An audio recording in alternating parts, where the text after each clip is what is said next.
You'll have to forgive me. I'm recording this in my car right now. I couldn't bring myself to maintain a real relationship with my younger sister, Star, until last year, when she was 21 and I was 29. Part of that was our age gap. Growing up, she could never understand my yearning for our mother, whom Star had barely any memories of before her death. But I also think she blamed me for leaving when she was 12, as I moved out of home with a friend and left her to manage our father, a man who'd started slowly pickling himself via whiskey in the years prior. He was never abusive or evil. I wouldn't do that to her. He just wasn't present. I imagine that was hard for her. Star's and my adult relationship mostly centers on hiking. We'd go hiking on the flats every Sunday. It's a tourist trail over a rural crest with views of a long-abandoned pasture farm in the east and nice views at sunrise. It was 2 Saturdays ago I called her to let her down and told her I'd accompany my husband to his appointment the next morning, rather than go on the hike with her. To my surprise, Star planned to complete the hike alone. This would be the first time either of us did it alone, but it's a short trail designed for out-of-towners to complete in half an hour. She didn't come back. I tried calling Star every hour between 2 p.m. and midnight that Sunday, before eventually calling the police. My husband and I stood at the entrance of the trail, while police officers and scent dogs trawled the hike until sunrise. By noon, our suburb was plastered with missing posters for Star. A nice young officer had let me detail the poster, choosing everything: the font style, the word size. I picked a photo from her Instagram, uploaded a few months ago. It's a nice photo, and she's smiling. But just like in real life, there's something inscrutable about Star's smile. It's friendly, yes, but she seems full of secrets. It took a week of no real news for me to try walking the trail myself to find her. Saturday, this morning. I didn't tell anyone, not even my husband. I sensed he'd talk me out of it. The trail starts at a dirt path with woods on both sides. It doesn't open up to views for a little while. I don't know what I thought I'd find that the police and dogs had missed. It was why I didn't initially get too excited when I came across a tear of fabric stuck on an exposed branch, waist height. I ran the fabric between my fingers. It was nice fabric, purple, about 6 inches long, as if torn from a woman's old-fashioned dinner gown. I decided to take a turn off the path at this point, like I was following a treasure trail. The space with the branch led down an unofficial pathway toward a cliffside. The trees thinned the further I went, and I had to duck under hanging branches slick with last night's rain. The path ended at a limestone mouth in the rock face, a cavern, shallow at first glance, just a cool pocket in the stone. But something about it made my skin prickle. I stepped closer and pressed my palms to the wall. The stone was not cold. It was warm, faintly pulsing. I had the unmistakable sense that it was breathing with me, rising and falling in rhythm. I jerked my hands back. That was when I heard the crunch of boots on leaves. A deep voice called from behind me, trying to get my attention. I turned to see a man in his late 30s standing at the edge of the path. He held a leash in one hand, a dark shepherd dog sitting patiently at his heel. The man was clean-shaven, his hair cut short, his clothing oddly old-fashioned for a hiker, work shirt tucked into belted trousers, shoes polished, though dusted with trail dirt. He said I looked pale, and that if I followed him, I could get some water at his farmhouse and have a rest. Everything about him, the calm, directive tone, the patient dog, the fact that the nearest farm is long abandoned, told me I should be wary.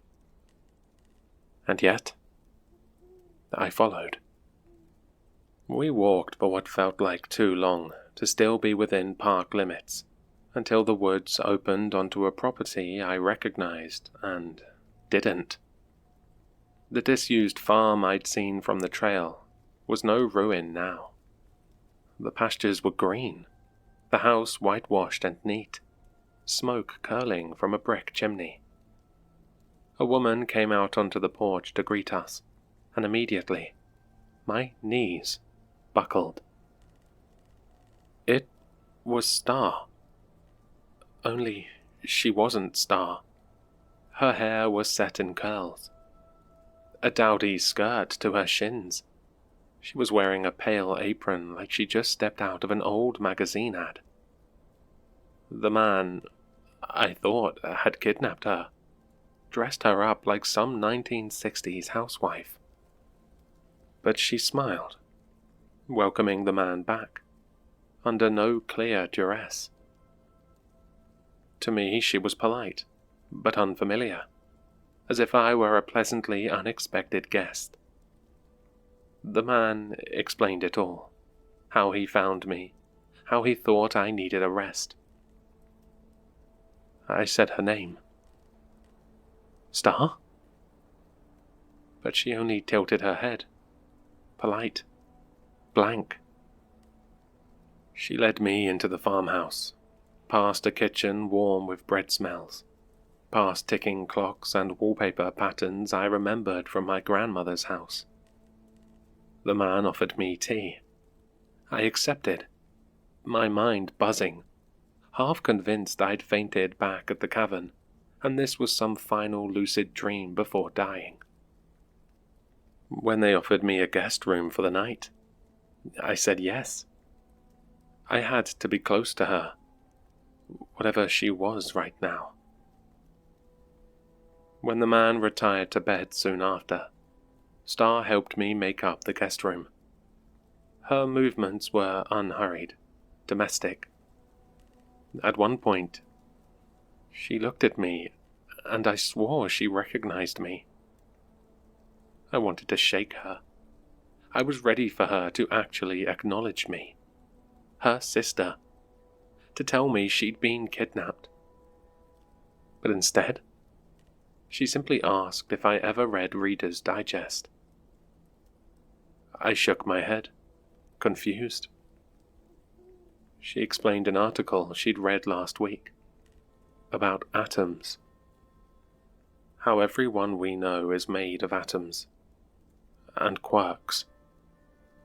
And that the first thing she thought of when she read this was the idea taking these millions of discrete things that make a person, pulling them apart, and reassembling them somewhere or someplace else.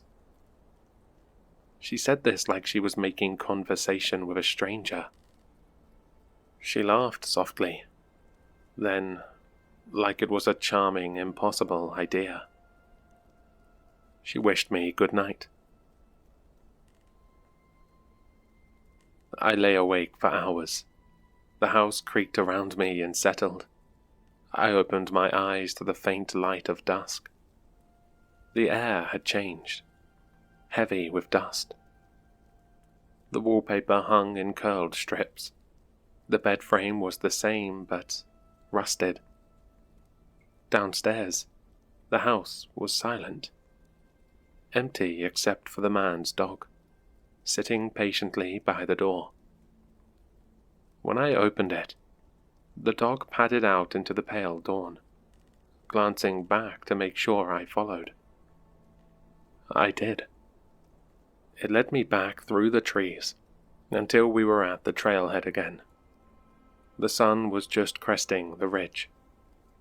And there, jogging up from the parking lot, ponytail swinging, was Star, dressed in her usual workout gear, smiling that inscrutable smile.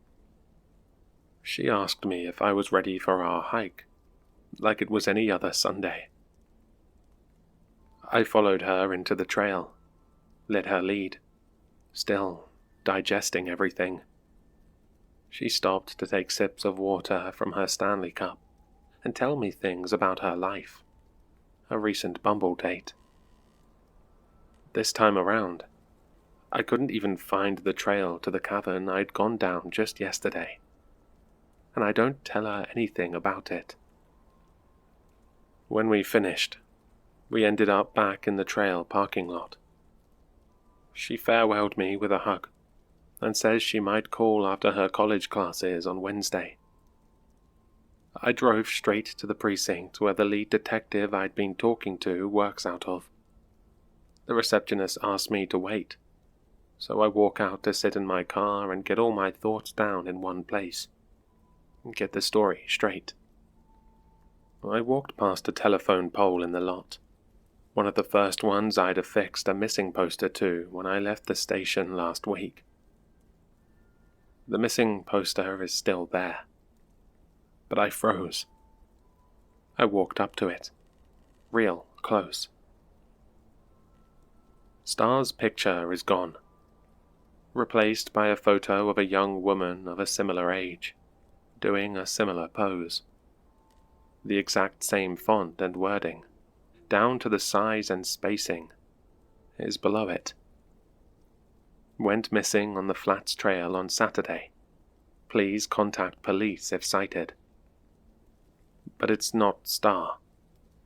The name is Helen. I raced to the next lot over, an ice cream shop next to the precinct, where my husband had started putting posters up. On the wall next to the door, Helen's face encased in a missing poster stares back at me. I wonder if someone out there is looking at a poster of me. I returned to my car, which is where I am now, talking into my phone. Just parked in the precinct lot, unsure what to do. I know if I go into my call log, I'll see the unanswered hourly panicked calls I made to Star 2 weeks ago. But they're meaningless. Star just texted me a photo of the pile of dishes her roommate hasn't washed that she saw upon arriving home. I thought it would help to describe where it all started. But sometimes, you can't tell where it starts and where it ends.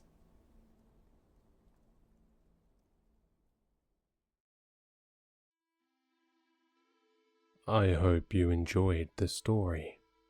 For more content, please like, subscribe, and leave a comment. Your support keeps the shadows dark. If you want more Sinister, links to my social media and Spotify can be found in the description, unless you're already there.